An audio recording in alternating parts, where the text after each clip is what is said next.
Good morning students. आज हम लोग डिस्कस करेंगे धातु अधातु का लेक्चर 6। लेक्चर 5 में हम लोग डिस्कस किए थे कि धातु के निष्कर्षण के 4 चरण हैं। सबसे पहला है अयस्क का सांद्रण, दूसरा है सांद्रित अयस्क का ऑक्साइड में परिवर्तन, तीसरा है धातु की प्राप्ति और चौथा है धातु का शुद्धिकरण, जिसमें से आज पहला डिस्कस करेंगे अयस्क का सांद्रण। अयस्क को अलग अलग प्रकार से सांद्रित, यहाँ से एक ऑब्जेक्टिव पक्का आता है और कुछ सब्जेक्टिव्स भी, इसलिए अच्छे से देखेंगे आप। और कंपटीशन के लिए बहुत इंपॉर्टेंट टॉपिक है ये अयस्क का सांद्रण। अयस्क के सांद्रण का मतलब होता है अगर कोई अशुद्धि युक्त आपके पास अयस्क है तो उसमें से अशुद्धि की मात्रा को कम किया जाए, अलग किया जाए, तो इसी प्रोसेस का नाम है सांद्रण। तो सांद्रण क्या है? हमने क्या बोला कि अयस्क से अशुद्धि को कम करने की प्रक्रिया सांद्रण कहलाती है। सांद्रण कुछ अलग अलग प्रकार का होता है, जिसमें से सबसे पहला प्रकार है मैनुअली। सबसे पहला प्रकार क्या हो गया? मैनुअली, मतलब मैन पावर के द्वारा। मैन पावर के द्वारा मतलब हाथ से अगर आप चुन के, फटक के, सुखा के, धो के, कूट के, अगर इन सभी प्रोसेस से अगर आप अयस्क में से अशुद्धि बाहर कर सकते हैं तो इसी प्रोसेस का नाम क्या है? मैनुअली। मैनुअली मतलब हो गया मैन पावर के द्वारा। मैन पावर के द्वारा क्या करेंगे आप? छांट कर, फटक कर, सुखा कर, धो कर, कूट कर, पीस कर, इन सभी प्रोसेस के द्वारा आप अयस्क को सांद्रित कर सकते हैं। अयस्क को सांद्रित करने का दूसरा प्रोसेस है गुरुत्व पृथक्करण विधि। क्या नाम है? गुरुत्व पृथक्करण विधि। गुरुत्व पृथक्करण विधि। ये विधि तब किया जाता है जब या तो अयस्क ऑक्साइड हो या अयस्क में धातु भारी धातु हो। क्या बोले? ये गुरुत्व पृथक्करण विधि किसके लिए करेंगे? ये करेंगे आप ऑक्साइड के लिए। किसके लिए करेंगे? ऑक्साइड अयस्क के लिए या वैसे अयस्क के लिए जिसमें धातु क्या हो? भारी हो। इसमें क्या करते हैं, पानी में अयस्क को घोल देंगे और जो धातु भारी है वो नीचे बैठ जाएगा और हल्का अशुद्धि पानी में तैरने लगेगा, उसको आप बाहर कर दीजिए। उसका नाम क्या है? गुरुत्व पृथक्करण विधि। तीसरा है आपका फेन प्लवन विधि। फेन प्लवन विधि। अगला कौन हो गया? अगला हो गया फेन प्लवन विधि। इसमें क्या करते हैं, एक डब्बा रहेगा आपके पास, इसमें आपने क्या किया, एक फैन लगा दिया, इसमें आपने अयस्क को पानी में घोल के डाल दिया और कुछ बूंद इसमें आपने क्या किया, पाइन ऑयल डाल दिया। ऑयल क्या होता है कि झाग बनाता है, और इसको क्या करना है, खूब रोटेट करना है। जब आप रोटेट करोगे बहुत ज़्यादा तो क्या होगा कि इसमें क्या होगा, झाग का निर्माण होगा और उस झाग में अयस्क फंस जाता है और उस झाग को निकाल करके आप बाहर सुखा लीजिए। और ये फेन प्लवन विधि होता है किसके लिए? सल्फाइड। बहुत इंपॉर्टेंट ऑब्जेक्टिव है ये। किसके लिए होगा? सल्फाइड अयस्क के लिए। ये किसके लिए होगा? सल्फाइड अयस्क के लिए। तो सबसे पहला क्या है? मैनुअली। दूसरा क्या है? गुरुत्व पृथक्करण विधि। तीसरा क्या है? फेन प्लवन विधि। गुरुत्व पृथक्करण किसके लिए? ऑक्साइड अयस्क के लिए। फेन प्लवन किसके लिए? सल्फाइड अयस्क के लिए। अगला चौथा है चुंबकीय पृथक्करण विधि। चुंबकीय पृथक्करण विधि। ये आप तब ये सांद्रण की विधि तब अपनाएंगे जब धातु या अशुद्धि दोनों में से कोई एक चुंबकीय प्रवृत्ति का हो। तब आप क्या करेंगे कि एक उसको बेल्ट पे डाल करके घुमाएंगे, आगे में चुंबक लगा देंगे। चुंबक क्या करेगा? धातु चुंबकीय है तो धातु खींच के अलग कर देगा, अशुद्धि छोड़ देगा। अगर अशुद्धि चुंबकीय है तो अशुद्धि को अलग खींच लेगा, धातु को अलग कर देगा। ये प्रोसेस कब करेंगे आप? ये चुंबकीय पृथक्करण विधि तब करेंगे जब धातु या अशुद्धि में से कोई एक चुंबकीय नेचर का हो। और पांचवा होता है लीचिंग। पांचवा जो प्रोसेस है उसका नाम है लीचिंग विधि। ये जो आपका लीचिंग है, ये लीचिंग विधि तब करते हैं, लीचिंग विधि तब करते हैं जब धातु और अयस्क के रासायनिक गुणों में अंतर हो। जब धातु और अशुद्धि के बीच में रासायनिक गुणों में अंतर हो तब आप क्या करेंगे, कौन सा प्रोसेस अपनाएंगे? लीचिंग प्रोसेस अपनाएंगे। रासायनिक गुण में अंतर होने का मतलब अयस्क का जो गलनांक है वो अलग है, धातु का गलनांक अलग है, तब उस प्रोसेस को हम लोग क्या बोलते हैं? लीचिंग। तो ये 4-5 प्रोसेस के द्वारा आप अयस्क का सांद्रण कर सकते हैं। ओके, तो पहला हो गया मैनुअली, दूसरा गुरुत्व पृथक्करण विधि, तीसरा है फेन प्लवन विधि, चौथा है चुंबकीय और पांचवा है लीचिंग। कंप्लीट। अगला स्टार है आपका अगला स्टार है आपका कि सांद्रित अयस्क का ऑक्साइड में परिवर्तन, सांद्रित अयस्क का ऑक्साइड में परिवर्तन। अगला स्टार है सांद्रित अयस्क का ऑक्साइड में परिवर्तन, ऑक्साइड में परिवर्तन। इस चीज को देखिए आप, ये दूसरा चरण है, सांद्रित अयस्क का ऑक्साइड में परिवर्तन। मेरा ये कहना था, ये हो गया सांद्रित अयस्क का दूसरा पॉइंट हो गया सांद्रित अयस्क का ऑक्साइड में परिवर्तन। तो सबसे पहली बात, ये ऐसा क्यों करते हैं? क्योंकि ऑक्साइड अयस्क से धातु को निकालना बहुत आसान होता है। क्या बोले? ऑक्साइड अयस्क से धातु को निकालना बहुत आसान होता है। इसीलिए अगर कोई अयस्क ऑक्साइड के रूप में है तब तो कोई बात नहीं है, लेकिन यदि कार्बोनेट या सल्फाइड के रूप में है तो पहले उसको क्या करेंगे? ऑक्साइड में परिवर्तित करेंगे। जैसे तो इसीलिए करेंगे क्योंकि ऑक्साइड अयस्क से धातु की प्राप्ति आसान होती है। जैसे आपके पास है ZnS, ये कैसा है? इसका नाम है जिंक ब्लेंड, इसका नाम है जिंक ब्लेंड। किस रूप में? सल्फाइड के रूप में। और आपको बताए थे सल्फाइड अयस्क से धातु की प्राप्ति कैसे करते हैं? ये करते हैं भर्जन के द्वारा। किसके द्वारा? भर्जन के द्वारा। तो सल्फाइड अयस्क को जैसे ही आप भर्जन करेंगे ये बन जाएगा जिंक का ऑक्साइड प्लस SO2। देखिए धातु का ऑक्साइड बन गया। यहाँ से धातु को प्राप्त करना बहुत आसान। दूसरा हो गया, जैसे मान लीजिए PbS, मरकरी का Pb सीसा का अयस्क है, और सीसा का अयस्क का नाम है गैलेना। इसको सल्फाइड अयस्क है, क्या करेंगे? भर्जन की निस्तापन, भर्जन। तो ये क्या बनेगा? PbO प्लस SO2 क्या हो गया? ऑक्साइड में परिणत हो गया।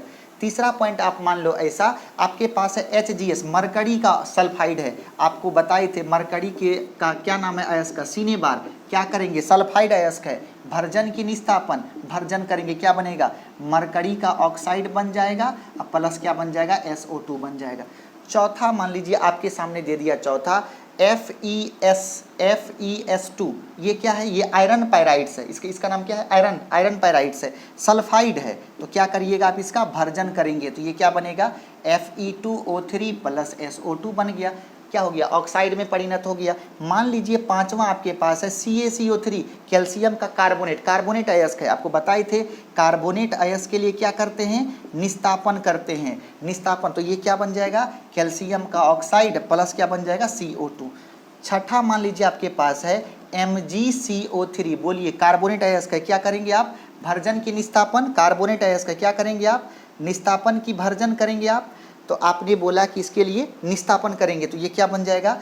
मैग्नीशियम का ऑक्साइड प्लस क्या बन गया? CO2। तो ये जो आपने देखा छठा। सातवां मान लीजिए आपके पास है जिंक का कार्बोनेट। ये क्या है आपका? जिंक का कार्बोनेट। क्या करेंगे? कार्बोनेट अयस्क है तो क्या करेंगे आप? निस्तापन करेंगे। जैसे ही निस्तापन करेंगे ये बन जाएगा जिंक का ऑक्साइड प्लस CO2।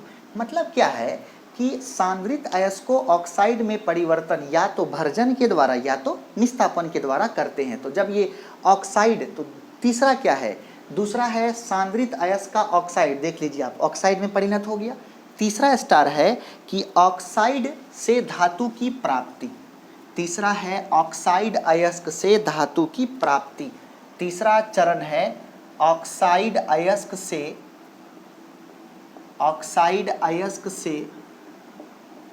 धातु की प्राप्ति। ऑक्साइड अयस्क से धातु की प्राप्ति। ऑक्साइड अयस्क से धातु की प्राप्ति। हम उम्मीद करते हैं कि आप इसको नोट कर लिए होंगे कंप्लीट। तो ये हो गया अब आपका ऑक्साइड अयस्क से धातु की प्राप्ति। ऑक्साइड अयस्क से धातु प्राप्त करने के लिए उसे कार्बन या एल्यूमिनियम के द्वारा उसका अवकरण करवा देते हैं।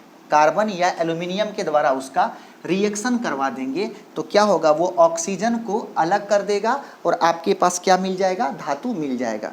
तो आपने क्या बोला? ऑक्साइड अयस्क। जैसे आपके पास है Fe2O3, ठीक है, इससे अगर आप कार्बन की अभिक्रिया करवा देंगे तो क्या होगा? ऑक्सीजन अलग हो जाएगा। तो ये एल्यूमिनियम से ज़्यादा अच्छे से होता है। तो ये बन जाता है Al2O3 प्लस आयरन, धातु अलग हो गया, प्लस उष्मा। ये बहुत इम्पोर्टेंट रिएक्शन है और इस रिएक्शन का नाम है थर्मिट अभिक्रिया। इसका क्या नाम है? इसका नाम है थर्मिट अभिक्रिया। ठीक है, जैसे आपके पास मान लो जिंक का ऑक्साइड, ठीक है, आपने क्या किया, कार्बन के साथ अभिक्रिया करवा दिया, जिंक मिल गया, बाहर क्या निकल गया, CO2। मान लीजिए आपके पास कैल्शियम का ऑक्साइड है, कार्बन से अभिक्रिया करवा दीजिए, कैल्शियम अलग हो जाएगा, CO2 अलग हो जाएगा। मतलब क्या है, कार्बन या एल्यूमिनियम के द्वारा अवकरण करवा करके आप ऑक्साइड अयस्क से धातु प्राप्त कर सकते हो। इस पॉइंट को लिखिए ऑक्साइड अयस्क का कार्बन या एल्यूमिनियम के साथ अवकरण करवा करके ऑक्साइड वाले अयस्क से धातु की प्राप्ति की जा सकती है, धातु की प्राप्ति की जा सकती है। तो आपने क्या किया, कर लिया। चौथा चरण क्या है, अभी जो ये धातु प्राप्त है अभी भी ये पूर्ण रूप से शुद्ध नहीं है, तो चौथा चरण में आप क्या लिखेंगे, धातु का शुद्धिकरण। चौथा चरण में आप क्या लिखेंगे, चौथा चरण में आप लिखेंगे धातु का शुद्धिकरण। तो चौथा चरण में होगा आपके सामने क्या होगा, धातु का शुद्धिकरण। चौथा और अंतिम चरण चल रहा है आपके सामने, ये है धातु का शुद्धिकरण। धातु का शुद्धिकरण। सर ये जो आपने तीसरे चरण में धातु प्राप्त किया है उसी को शुद्ध करना है। धातु को शुद्ध करने का दो प्रोसेस होता है, एक होता है लिक्वेशन प्रोसेस, एक होता है लिक्वेशन प्रोसेस, इसी को हिंदी में कहते हैं द्रवण विधि। ठीक है, एक प्रोसेस ये हुआ, और जो दूसरा प्रोसेस होता है उसका नाम है विद्युत अपघटन विधि।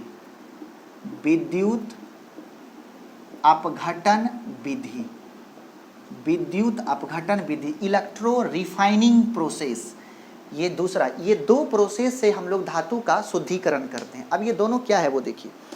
लिक्वेशन प्रोसेस आप तब करेंगे जब अयस्क और अशुद्धि के गलनांक में डिफरेंस हो। लिक्वेशन प्रोसेस आप तब करेंगे जब अयस्क मतलब धातु और अशुद्धि के गलनांक में क्या हो, अंतर हो। जैसे अयस्क का धातु का गलनांक अधिक हो, अशुद्धि का गलनांक कम हो, तो यदि हम लोग गर्म करेंगे तो अशुद्धि पहले पिघल जाएगा। पिघल गया, धातु नहीं पिघला है, अशुद्धि पिघल गया, उसको क्या करेंगे, एक इस प्रकार के ऊंचाई पर से पिघला देंगे, तो क्या होगा, अशुद्धि पहले गिर जाएगा और इस पे जो बच गया ये हो गया शुद्ध धातु। और इस प्रकार प्राप्त धातु 99.99% शुद्ध होता है। ये कब करेंगे, जब धातु और उसमें जो अशुद्धि है उसके अगर गलनांक में अंतर होता है, तब आप कौन सा प्रोसेस करते हैं, लिक्वेशन प्रोसेस करते हैं। अब कौन बच गया, विद्युत अपघटन। ये कैसे करेंगे वो देखिए। विद्युत अपघटन करने के लिए आपको एक वोल्टामीटर लेना पड़ेगा, आपने ले लिया, ठीक है। इसमें 2 इलेक्ट्रोड लगेगा, तो इसमें अशुद्ध धातु का एनोड होता है। क्या बोल रहे हैं, अशुद्ध धातु का कौन होगा, एनोड होता है। अशुद्ध धातु का क्या हो गया, एनोड होता है, और शुद्ध धातु का कैथोड होता है। ये कौन सी है, ये आपका कैथोड है, ये आपका कैथोड है। और ये कैथोड किस प्रकार के धातु का है, ये होता है शुद्ध धातु का, ठीक है। और बीच में आपने क्या किया, बैटरी जोड़ दिया, ये हो गया एनोड और वो हो गया कैथोड। इसमें करंट कैसे फ्लो करेगा, इसमें करंट इस तरीके से फ्लो करेगा, ऐसे फ्लो करेगा। करंट ऐसे फ्लो किया तो क्या होगा, ये जो अशुद्ध धातु है यहाँ से जितना धातु, इसमें आपने क्या किया, एक कोई इसमें इलेक्ट्रोलाइट्स डाल दिया, तो क्या होगा, यहाँ से अशुद्ध धातु विलयन में जाएगा, और जितना अशुद्ध धातु विलयन में जाएगा उतना ही शुद्ध धातु कैथोड पर जाएगा। करंट जब फ्लो करेगा तो जूल के प्रभाव के कारण, विद्युत धारा के उष्मीय प्रभाव के कारण एनोड पर से कुछ धातु पिघल करके इलेक्ट्रोलाइट में जाएगा, और उतना ही धातु इलेक्ट्रोलाइट से कहाँ जाएगा, कैथोड पर जाएगा। इस प्रकार धीरे धीरे ये सभी अशुद्ध एनोड पिघल करके विलयन में जाएगा, और विलयन में से शुद्ध धातु कैथोड पे चला जाएगा। जब ये पूरा खत्म हो जाएगा, इसमें से कैथोड निकाल करके उस धातु को बाहर में जमा कर लेंगे, फिर अशुद्ध धातु का डाल दिया, और ये प्रोसेस चलता रहेगा। और इस प्रकार इसके अंदर में जितना भी अशुद्धियां होंगी सब जमा हो जाएगा, और इस अशुद्धि का एक नाम है, इसका नाम है एनोड मड। क्या नाम है इसका, एनोड मड। एनोड मड क्या नाम है इसका, एनोड मड। मड मतलब हो गया कि गंदगी, कीचड़, वैसे मड मतलब होता है कीचड़, लेकिन इसको बोलते हैं एनोड मड, मतलब गंदगी, अशुद्धि। और अशुद्धि कहाँ जमा हो गया? अशुद्धि जाकर के जमा हो गया आपका विलयन में, और आप उसे समय समय पर निकाल क्या कीजिए? बाहर फेंकते रहिए, बाहर आप उसको फेंकते रहिए। इस प्रकार से आपने धातु को शुद्ध कर लिया, और ये धातु 99.99% क्या है? शुद्ध है। कंप्लीट। तो ये था आपका धातु का निष्कर्षण। अब हम आपको कुछ धातु का निष्कर्षण लिख के सिखाएंगे कैसे लिखा जाता है। ओके, चलिए। तो सबसे पहला हमने लिखा, सबसे पहला हम लिखते हैं लोहा के निष्कर्षण को लिखें। हम कुछ आपको सिखा देंगे और बाद में आप उसी पे, इसमें से एक 5 नंबर का सवाल एग्जाम में आता है कभी कभार। तो सबसे पहला आपको ऐसे क्वेश्चन देगा, क्वेश्चन ऐसा दिया रहेगा, लोहा के निष्कर्षण को लिखें। लोहा के निष्कर्षण को लिखें, बस ऐसा दिया रहेगा, 5 नंबर का सवाल होगी। लोहा के निष्कर्षण को लिखें।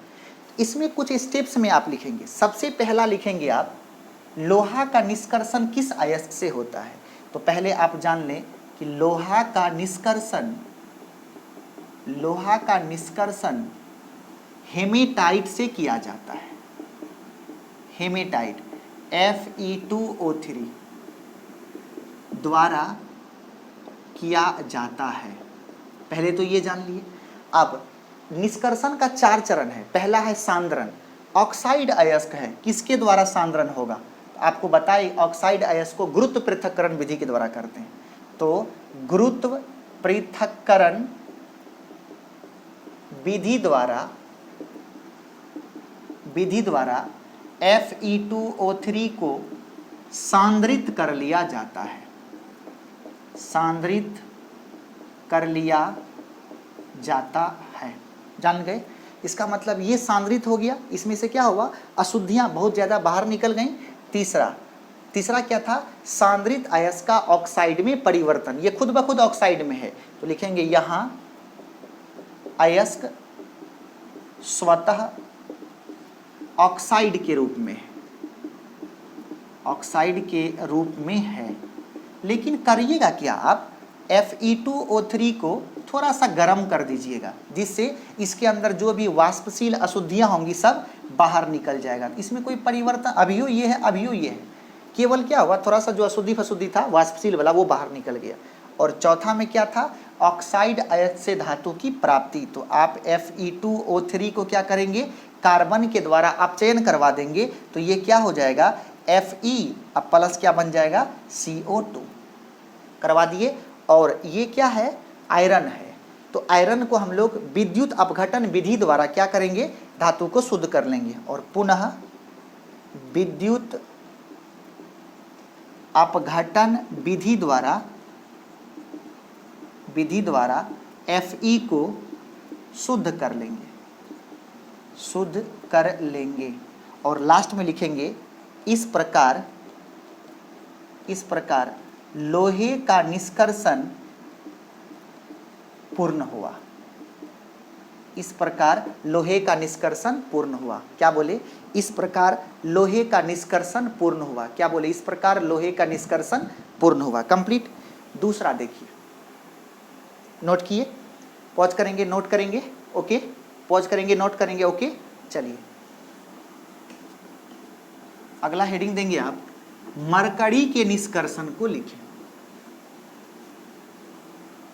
अगला हेडिंग है आपके पास, क्या हेडिंग? मरकरी के निष्कर्षण को लिखें। अगला क्वेश्चन है, मरकरी का संकेत क्या है जी? के निष्कर्षण को लिखें। मरकरी के निष्कर्षण को लिखें। ओके, देखेंगे सबसे पहली बात कि क्या बताए थे, मरकरी का अयस्क कौन है? तो आपको बताए थे सिनेबार। तो पहला पॉइंट होगा, मरकरी का निष्कर्षण सिनेबार, मतलब क्या? PbS अयस्क द्वारा किया जाता है।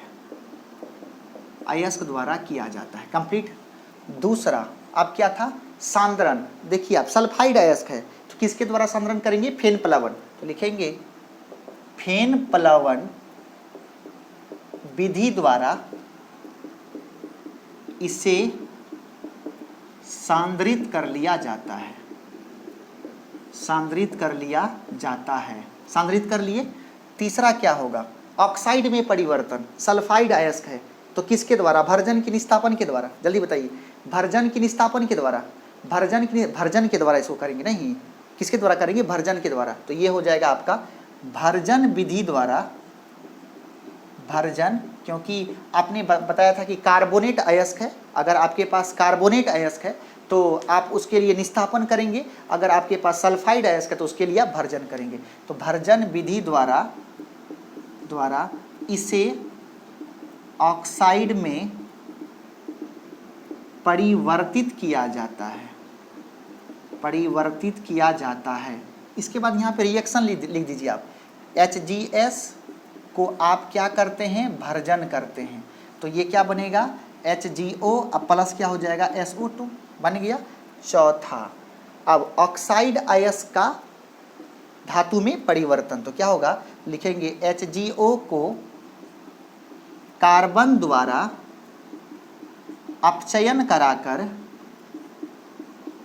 कराकर धातु प्राप्त कर लिया जाता है, धातु प्राप्त कर लिया जाता है। तो क्या करेंगे आप, HGO प्लस कार्बन क्या बनेगा, Hg प्लस CO2, क्या मिल गया, मरकरी मिल गया।